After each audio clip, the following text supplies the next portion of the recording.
sensation, the young Dutchman, the man who can already fill grandstands all around the world in his teams. Five retirements in the last 7 races for Max Verstappen. One contact in Spain. And this is going to get properly noisy and lots of energy. So 8 cars out there. You're looking at something around 6,000 horsepower, I quickly guesstimate, around up Whitehall and around Trafalgar Square. Well, you're the brains in this organisation, so I'm not going to question that. So I'll go with 6,000. That sounds about right. So there goes the Ferrari.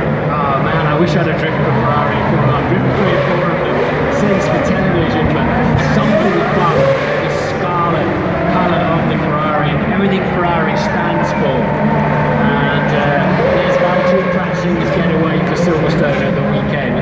I think that was his start for the British Grand Prix, actually. You've got to get the practice when you can.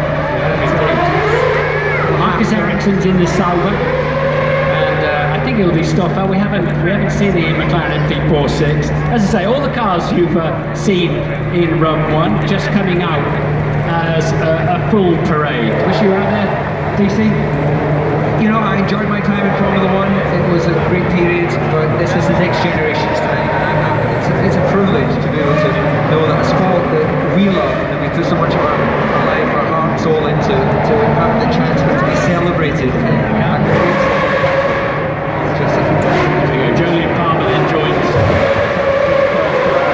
1977 Renault. Just to remind you,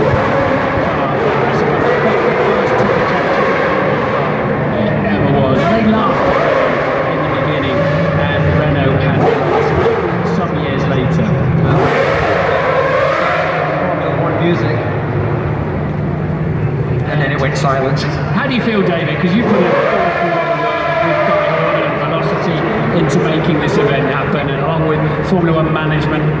Well, you know, I think it's a great day to see that there's a real vision to bring Formula 1 closer to the fans, to increase the fan experience, and this is the first of delivering, and having delivered very quickly in the new ownership, bringing it, I think you can say much closer than that to a Formula 1 car. Not even in Monte Carlo can you get that close to an active Grand Prix car. No, it is a bit like the hairpin in Monte Carlo, so they're all queuing up, waiting their turn to show off, basically.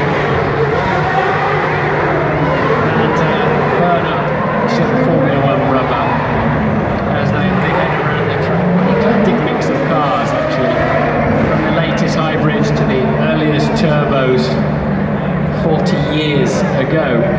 And the Toro Rosso there with Daniel Kvyat at the wheel, a young Russian. He can be very exciting. He gets a bit too exciting sometimes, doesn't he?